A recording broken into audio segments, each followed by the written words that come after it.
work, I'm never going to try it again. So no pressure, but you guys are my guinea pigs. We're going to see what happens.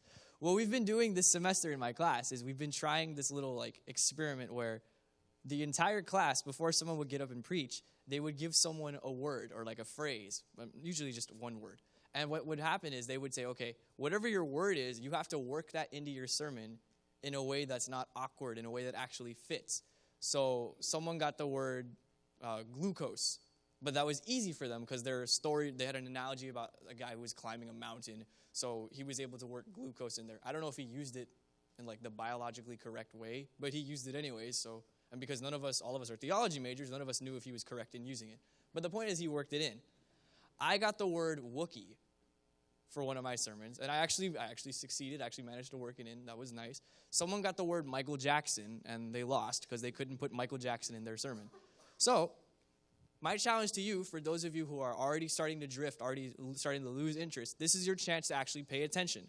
So I'm going to ask all of you, don't take too long to choose a word, but everyone together, I don't want to hear 6 different words. Pick a word or 2 words that you want me to use in my sermon, and then see if I use it and see where I use it. So go ahead, take a couple of seconds, see if you can pick a word.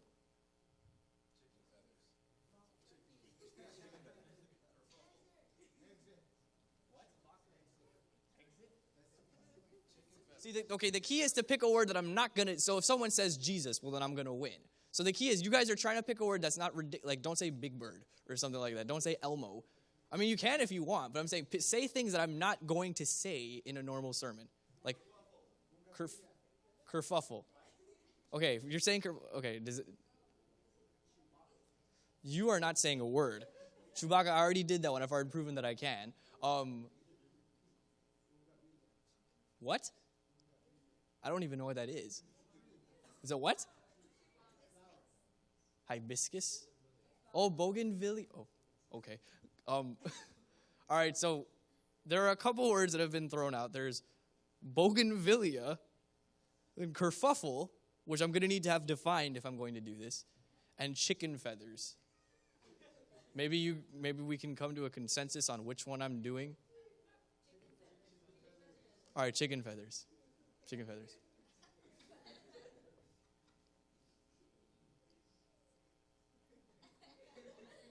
I think I can do it. Okay, we'll see. All right.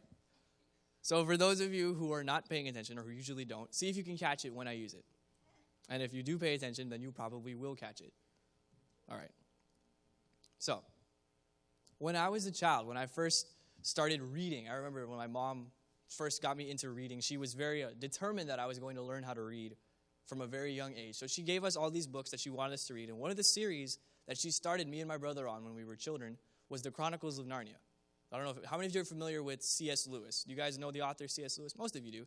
How many of you are familiar with the Chronicles of Narnia series? Again, most of you. For those of you who aren't, C.S. Lewis is a Christian author, and what he did was he was a theologian. He wrote a lot of books that were designed to explain certain aspects of his faith.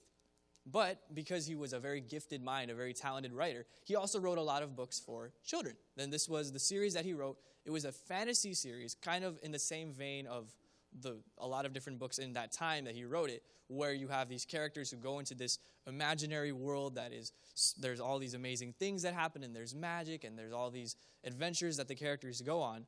But because C.S. Lewis was a Christian theologian, the entire story always had these Christian undertones and these theological themes that were woven into what was going on.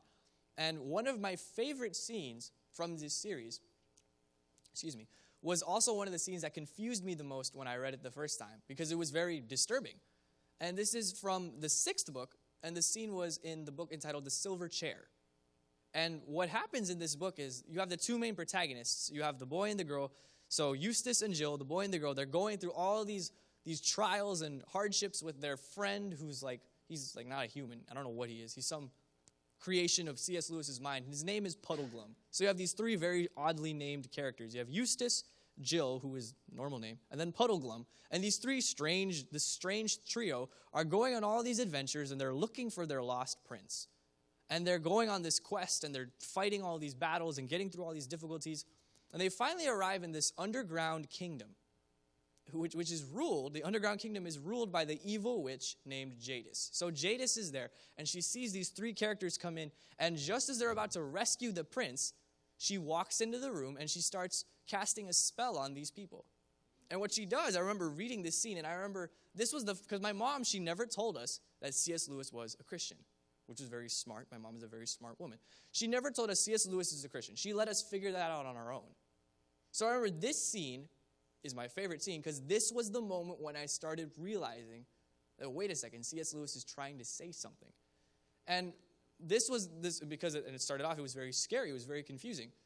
And C.S. Lewis, he depicts this scene where the witch she's playing this harp and she's talking to them in this very sibilant voice, and she's telling them, where are you from? And we know that she's a scary person. This whole book has been talking about how scary this witch is. But she walks in and she's a very beautiful lady. She sits down and she's talking to them very calmly. Who are you? What are your names? Where are you from? But then what she starts doing is very, very ominous.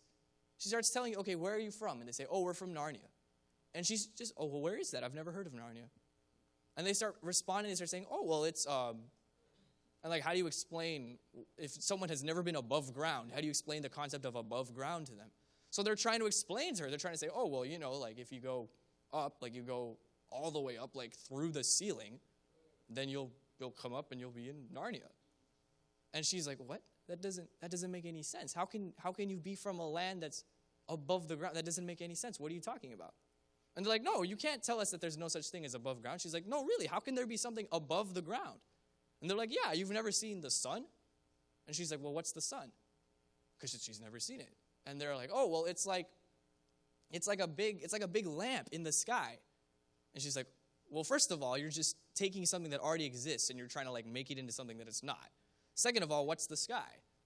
And they're like, oh, the sky is like this big expanse, and they're starting to have trouble explaining where it is that they're from. So she starts telling them, like, are you sure you're not just making this up? Are you sure you're not just imagining things? And they're there, and they're telling themselves, like, she's lying. She has to be. We know she's lying. We spent our whole, like, the last couple of weeks, we spent all these weeks preparing for this moment. We know she's lying. But are we sure she's lying?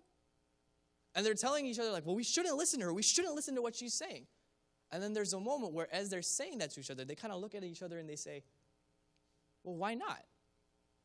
Why shouldn't we listen to her? What she's saying makes sense. And I feel like a lot of times for us, we find ourselves in a very similar situation. All of our lives, we've been told to resist the devil, to resist temptation, to do battle against the forces of evil. But then every once in a while, maybe more often than we want to talk about, we find ourselves saying, we know we're not supposed to listen to the devil. We're not supposed to give in to temptation. But why not? Why is that? I'm asking you, like, tell me, why not? Why shouldn't we give in to temptation? Does nobody know? No one has any idea? Because of the consequences. Okay. All right. So that's a good reason not to give in to temptation. Like, okay, well, if I kill this person, then I have to hide the body. And no, not like that. But I mean, like, there are consequences to your actions. Like, if you commit a sin, that sounds crude, but it's true. Like, if you steal something and someone catches you, you'll go to jail. That's a good reason not to steal. Like, if you're tempted to steal. But what about if I remove the consequences? God has told us not to. All right. Then what if I paint you a picture where when you choose to sin, your life becomes better? Turn with me to Genesis chapter 39. We're going to talk about a man who had every reason to say yes to the devil. Genesis chapter 39. This is the story of Joseph. Joseph was a man who, if you're not familiar with the story of Joseph, Joseph was a man who, he was the son of a very rich man named Jacob. And Jacob was basically the richest guy in at least the area that Joseph was from. So as far as Joseph knew, he was the son of the richest man in the world. And he grew up having everything. He was not only the son, he was the favorite son. So he had everything he could ever want, except for the respect of his family. Because not only was he the favorite son, he was also the second youngest. So when you have 11 other brothers, like he did, and you try to boss them all around and you're the second youngest, that doesn't go very well. So Joseph ended up getting in trouble with his brothers. He crossed them one too many times. He ends up being sold as a slave by his family, by his own brothers, sold as a slave into Egypt. And we pick up the action, like it says in verse 1. He was purchased by a man named Potiphar, who was a captain of the guard, an officer of Pharaoh. So he goes and he's in Egypt, and he's purchased by this man who works for Pharaoh. So Joseph now is no longer the son of a rich man. Now he's the slave of a very rich man. Except now this rich man is not his father. This rich man is his master. And this man lives in Egypt. So Joseph's life has changed so much because now Joseph is used to living in wealth. He's used to living in opulence. He's used to having it all. But now, instead of having it all, he's still in that environment where the people around him have it all, except now he's a slave. So talk about a paradigm shift. Joseph is used to being served by people like this, but now he is one of them. But Joseph, I guess, for all of his failings, I guess he was a bit of a brat because he was raised rich and he antagonized his brothers. But when Joseph is faced with this, this hardship, his character really begins to grow and he begins to mature and he becomes a very faithful individual because it seems that the Lord was with Joseph and he was a successful man and he was in the house of his master, the Egyptian. And his master saw, I'm reading from verse 3, his master saw that the Lord was with him and that the Lord made all he did to prosper in his hand. So Joseph found favor in his sight and served him. Then he made him overseer of his house, and all that he had he put under his authority.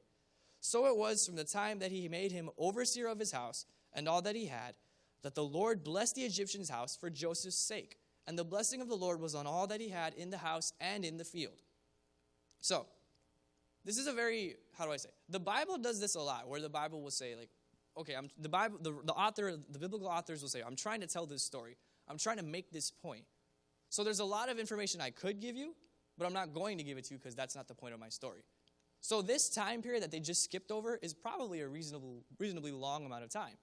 Because when you buy a slave, nobody buys a slave and says, all right, well, you're fresh from the market, and the reason I purchased you is because I want you to be my overseer of my entire house. I'm going to give you the keys to the car. I'm going to give the keys to the house, keys to the boat, keys to everything. No, you don't do that with a slave you just bought. And I mean, the reason you don't is because you don't know anything about this guy. You don't know if he's going to run away tomorrow. You don't know if he's going to steal from you. You don't know anything about him. You just met him like a couple hours ago.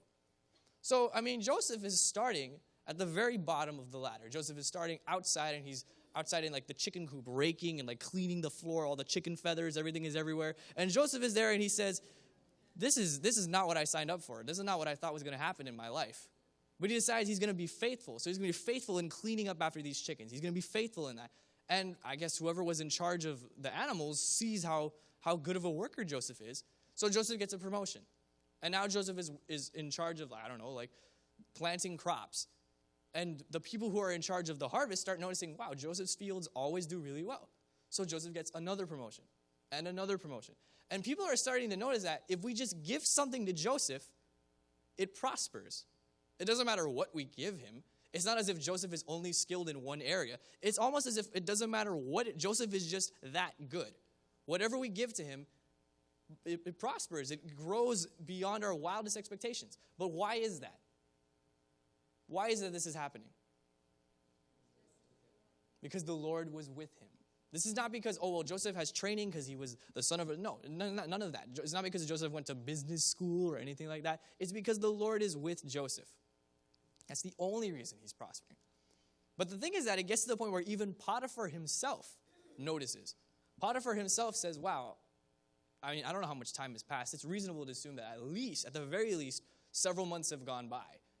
And Potiphar calls Joseph in and he says, I remember when I first purchased you. And Joseph says, yes, I remember that as well. And Potiphar says, well, obviously things have changed a lot. And Joseph says, yes, they have. And Potiphar says, well, I have a question for you. How would you like to be my overseer? And Joseph, you can almost see Joseph like he knows what Potiphar is asking, but Potiphar is explaining it anyway. Potiphar says, yes, that means you're going to have responsibility over the entire household. When I'm gone, you're going to be in charge. Everyone's going to have to answer to you. And basically, you're going to have just as much responsibility as I am. And Joseph says yes. Joseph takes the responsibility. And Joseph has been placed in this position of authority in a foreign country. He's working as a slave, but he still has the authority of the captain of the guard as an officer of Pharaoh. And Joseph wakes up every morning and he looks at himself in the mirror and he says, what is going on? What is going on in my life? All of this is happening because the Lord is faithful to him. God has blessed him in so many ways. It even goes on to say in verse 6, thus he left all that he had in Joseph's hand, and he did not know what he had except for the bread which he ate. So not even Potiphar himself realizes like exactly what he has anymore. He says, I don't really care because Joseph will take care of it. Now, for those of you who are wondering why I didn't finish reading the verse, it's because sometimes I find it's a little easy to get jealous of Joseph because Joseph literally has everything that you could ever want. And then on top of that, read the last bit of verse 6. Now, Joseph was handsome in form and appearance. Oh, great. Of course he was. Yeah, that's awesome. Joseph is already super talented. He has all these management gifts that God has given him. God has enabled him to be this really good leader. And then on top of all that, he's a really good-looking guy. Because it says what? He's handsome in form and appearance. So he works out and he has a nice face. Joseph is a really, really good-looking guy. The problem is what happens in verse 7. And it came to pass after these things that his master's wife cast longing eyes on Joseph, and she said, lie with me. Okay, so it's reasonable to assume that Mrs. Potiphar does not know who Joseph is the moment he arrives in the premises, unless she made a habit of inspecting every single slave that Potiphar purchased. However, whether that's true or not, we know that she started seeing a lot more of Joseph once he got promoted. So Joseph is now, he used to live outside the house. He used to live with the servants. But now he's coming in the house more often. He has his own office. He spends a lot of his time indoors in close proximity with Mrs. Potiphar. And every so often she's starting to notice, like, how long has this guy been here? Has he always looked like that? And they're like, yes, Miss Potiphar, he has. And I mean, it's very awkward for everyone else around because they're all noticing, like, this woman, our mistress is checking out Joseph. And Joseph is a slave. This is bad. But then it gets worse because she goes to Joseph one day and she tells Joseph, hey, Joseph, I need your help with something. And Joseph is completely unsuspecting, like, oh, what is it that you want?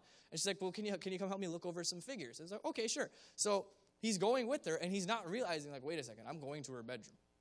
And he's thinking, like, okay, like, what's going to happen? Like, she needs help with something. I'm just going to go help. So he goes and he's thinking, Joseph is a guy. So I'm sure in his mind, he's like, well, maybe that's what she has in mind.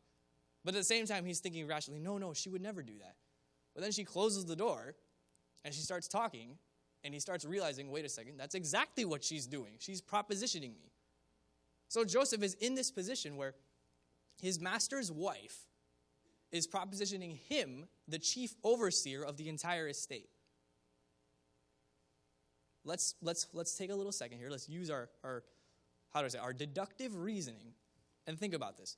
What happens if Joseph says no? Like, what are the ramifications of Joseph saying no? Think about it. What are some of the ramifications? What? She gets upset. That's pretty reasonable, yes. Okay, so she gets upset. Does someone want to elaborate on that? Let's think about what you just said. Joseph has now angered his master's wife. She can kill him.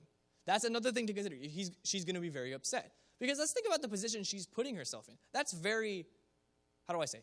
Like, you're putting a lot of power in Joseph's hands by even making it obvious that this is what you're trying to do. Because, if Joseph wanted to, Joseph could tell someone, hey, Mrs. Potiphar made a move on me. And she probably doesn't want that. So she's probably going to be very angry at Joseph, like, what have you done? Like, I'm doing all of this for you because I want you this much, and then you refuse me. She's going to be furious. And in her anger, she could kill him. She could kill him if she wanted to. And if Potiphar is angry, she can say, honey, he was a slave. Go buy another one just like him. It doesn't matter. And it's very callous, but it's true. These were slaves. These were property. Now, what happens if Joseph says yes? What are some of the ramifications of Joseph saying yes? Guilt. Okay, that's one of them. He gets caught. I actually have a question about that one. Who's going to catch him? How? Okay, here's the thing. Here's the thing about that. If the mistress tells all the other slaves, I have a command for you. Do as I command. Do they have to obey? Yes, they do. So if the mistress tells all the other slaves, none of you are going to say anything about Joseph. Are they going to say anything about Joseph? They can't. They're not allowed to. Because if the mistress tells you to do something, you have to do it. So unless Potiphar himself walks in and sees Joseph with his wife, they're never going to get caught.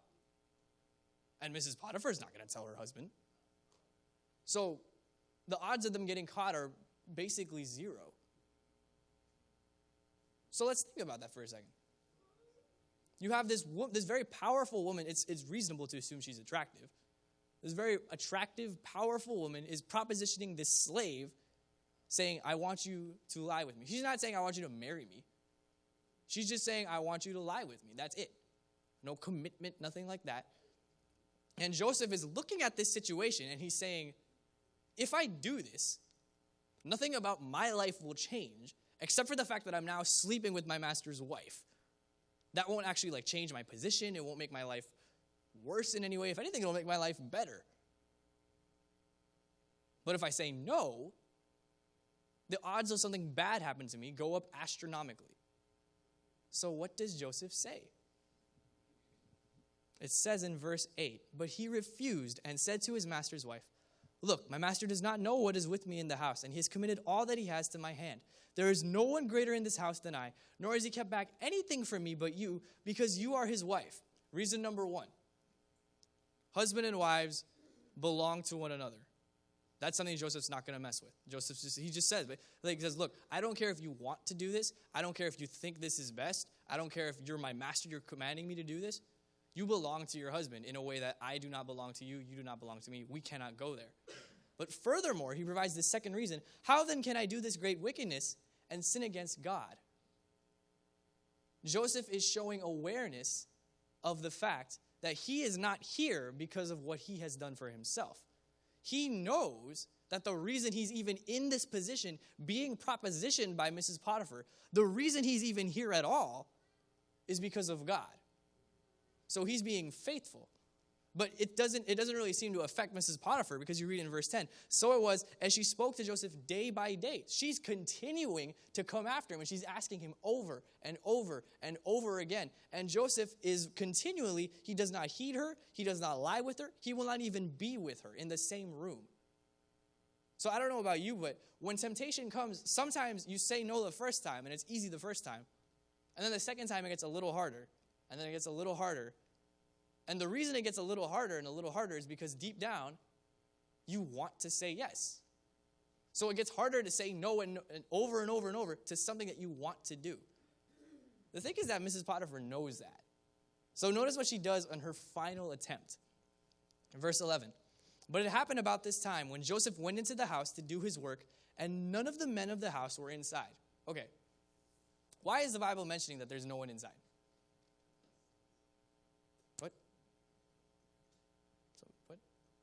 Why is the Bible mentioning this? No one's around. She sent everyone away. See, that may seem like a bit of an extrapolation to make. But we know, this is a spoiler alert. Potiphar is not here right now. We're going to read the verses in a little bit and find out. Potiphar is not at home when this story happens, when this part happens. So the only person who's there who could actually tell everybody to leave the house is Mrs. Potiphar. Joseph could do it, but why would he do that? Why would he leave himself alone with Mrs. Potiphar? That's what he's trying to avoid. So what happens here is we see an illustration of what I was saying earlier, where if Mrs. Potiphar tells the servants to do something, they have to do it. So Joseph, maybe he was out doing something. I don't know. He must have gone out on his daily rounds. And Mrs. Potiphar, while he's outside the house, tells all of the house servants, everybody get out. She doesn't tell them why. She doesn't tell them what's going on. She says, everyone get out. Don't come back here till this afternoon. Don't come back here till this evening. Just everyone out. And people are saying I'm in the middle of cooking lunch for the whole... No, everyone out. So everybody leaves. No one knows why. Joseph comes back into the house, and he immediately notices, where did everybody go?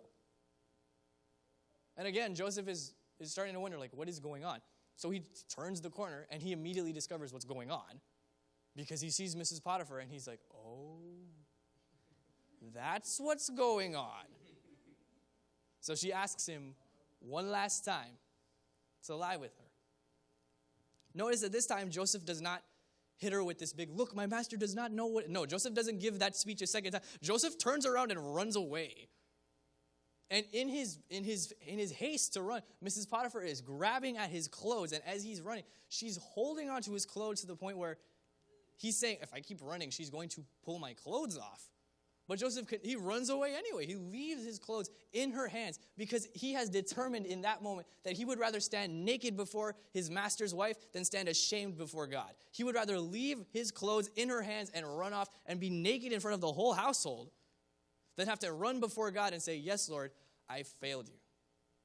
He cares more about what God thinks than what anyone else thinks. And that's good because what happens next is very, very bad for Joseph. Mrs. Potiphar, all of that lust, all of that desire, it turns to anger, it turns to hatred. And she calls all of the servants who she just kicked out of the house, she calls them all back in, and she says, I need to tell you all something. And everyone's noticing, like, okay, well, this is a gathering of all of the servants. Where is Joseph, who's like the head of all of us? And she's like, well, that's the thing. It's about Joseph. And she tells them this story. She says, he has brought in this is in verse 14. He has brought into us a Hebrew to mock us. He came into me to lie with me, and I cried out with a loud voice. And it happened when he heard that I lifted my voice and cried out, that he left his garment with me and fled and went outside. Why does she tell them this? Think about it. Why is she telling them this? There's a reason. There's a reason for everything that happens in this story. Why is she telling them this? Because of rejection? Okay, maybe. That's part of it, yes. But there's a more insidious reason than that. To convince Potiphar. Joseph is a good guy. Everyone knows Joseph is a good guy. Everyone has seen Joseph's meteoric rise to success. No one would believe it if Joseph just randomly one day, oh yeah, I tried to rape Mrs. Potiphar. And Mrs. Potiphar knows it. She knows no one's going to believe her story. So what she does is she calls them all in, and she stands in front of them and she says, I am your master's wife, and I'm telling you this is what happened. And in that moment, Joseph is stuck because now all of his friends, all of his former co-workers, everyone who knows what kind of person he is forced to keep silent. They're not allowed to say anything because now if they do so, they're going directly against the word of the master's wife. So Joseph is completely alone when his master returns.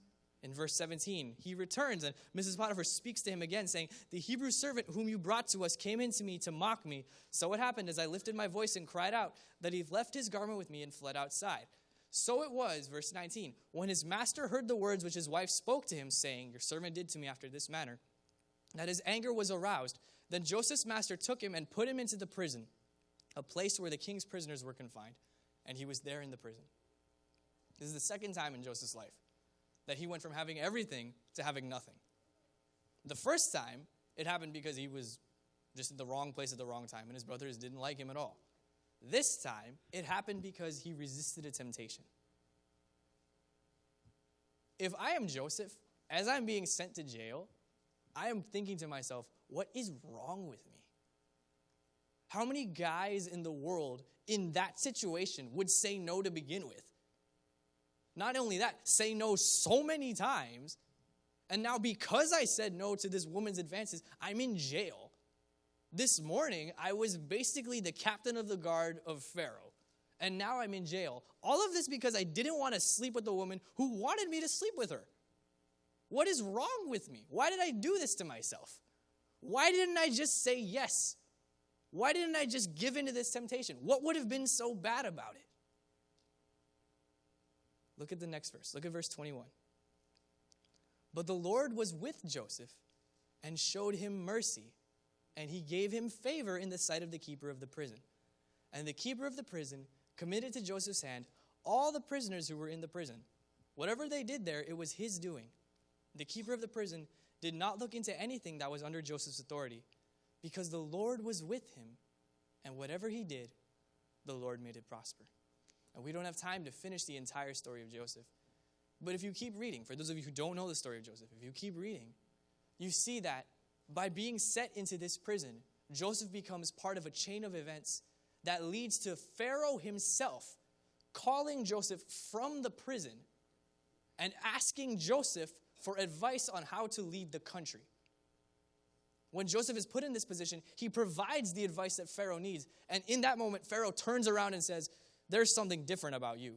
He notices exactly what everyone in the past has noticed. He notices what Joseph's first supervisor noticed. He notices what Potiphar noticed. He notices what the keeper of the prison noticed. He notices that the Lord is with Joseph. And when Pharaoh sees that, Pharaoh appoints Joseph second in command of Egypt. And all of this happens because Joseph was placed in that prison. And how did Joseph get in that prison? By resisting temptation. This is the thing. This is the thing about resisting temptation. A lot of times, it makes sense to resist temptation. Like, well, there's a good reason that I shouldn't start a fight with this person because there's a lot of people around. It's going to make me look like a horrible person. All of these things. But too often, we find ourselves resisting temptation for selfish reasons. I don't know if you've noticed that. We resist temptation because we say, oh, well, it's not in my best interest to sin. It's not. So we don't sin. And we think of ourselves as good, like, yes, I resisted that temptation. Good job. Well, why did you resist that temptation? You resisted it because it was best for you. So what happens when a temptation comes along that you look at it, and no matter how you look at it, you can't seem to find a reason to say no? It's like, well, why shouldn't I listen to Satan? Why shouldn't I listen to this voice? This is a great idea. And the truth is that it wouldn't be tempting if it wasn't a great idea. It probably is a great idea. It probably is a great idea for you to do this thing, whatever it is. I don't know what your temptation is. I don't know what you're facing. But it probably is a good idea to say yes. If it wasn't a good idea, you wouldn't still be thinking about it. But the thing is that when Joseph was faced with this choice, and Mrs. Potiphar spells it out for him, she says, look, Joseph, I'm a very powerful woman. I can do whatever I want. If I say you're protected by me, you're protected by me. No one can touch you. And Joseph says, yes, ma'am, I know that. And she says, so why won't you say yes? And Joseph looks up at her and he says, well, ma'am, my Lord will not approve. And Mrs. Potiphar laughs. She says, who cares what Potiphar thinks? I don't care what Potiphar thinks. If I cared what Potiphar thought, I wouldn't be here asking you. And Joseph says, no, ma'am, you misunderstand. I'm not talking about Potiphar. I'm talking about God. My God will not approve. And that was reason enough for Joseph. It doesn't matter how tempting the temptation is. It doesn't matter how attractive it may seem. It doesn't matter how beautiful that voice is in your ear. In the end of that scene in the silver chair, in the end of that scene, what happens is the guide, Puddleglum, of all people, not even the human, the guy he's been very depressing and very boring and a very strange character throughout the whole book. What he does is he goes up to her and she's placed an enchantment over the fire and she's put this spell on the fire. The fire is giving off this sweet smell. And he goes and he stomps on the fire and he puts it out. And just like that, the spell is broken. And in that moment, he delivers a line that's stuck with me to this day. He says, look, I can't prove to you that Narnia exists. I can't prove to you that you're lying. But I will choose to believe in Narnia, even if I know it does not exist. Even if you can tell me with absolute certainty that it doesn't exist, I choose to believe in it anyway. He was so faithful to what he believed in. He was so faithful to the one he believed in that he chose to believe in it even when there was no reason to do so. God has been faithful to each and every one of you. God was faithful to Joseph. Look at what God brought Joseph out of. Look at your own lives. You may say, oh, well, Joseph ended up on the throne of Egypt. Well, where have you ended up? And you may say, oh, well, my life's not that great. Well, think about where you would have been if God had not intervened. Think about how faithful God has been to you. God has done so much for each and every one of you. Maybe your life is hard. I understand that. Everyone's life is difficult, and I guarantee each and every one of you that your life would be so much worse if God had not intervened where he did. God has been faithful to you from the very beginning. So when those times come that Satan whispers in your ear and he says, why don't you try this? Why don't you do this? Why don't you say that? Why don't you think this? If you can't think of a reason to say no, I'll give you one. Because God has been faithful to you. That is reason enough to resist temptation. You want to know why not? You want to know why you should say no to the devil? This is why. Because as good as that temptation may seem, as good of an option as that may seem, God has something better. God has been faithful to you in the past. He has brought you through all kinds of things, through trials that you knew and through trials that you didn't know. God will be faithful to you in the future. So resist temptation because God is faithful. Be faithful to him, and he will take you somewhere great.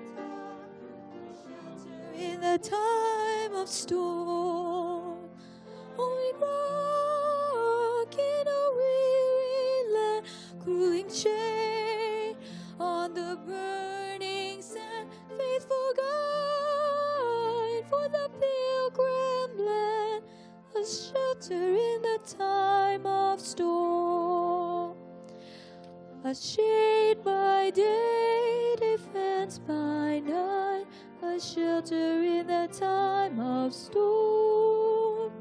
No fears alarm, no fools affright, a shelter in the time of storm. Mighty rock in a weary land, cooling shade on a burning sand, faithful God, pilgrim band, a shelter in the time of storm. O rock divine, a root, a shelter in the time of storm. Be thou my God, the river near, a shelter in the time of storm. O rock in a weary land, cooling shade on the burning sand, faithful God, for the pilgrim land, a shelter in the time of storm. Let's pray. Dear God, thank you so much for this day. Thank you for bringing us all together. Thank you for giving us this chance to remember just how faithful you are, Lord. And we know that even if you took all the time you had to explain to us just how much you do for us, we still wouldn't be able to understand it all. So, Lord, we want to be faithful to you just like you're faithful to us. Help us to cling to you in good times and in bad. And when temptation comes our way, help us to turn aside because we know that as good as that temptation may seem, you have something better. Keep us safe this day. In Jesus' name, amen.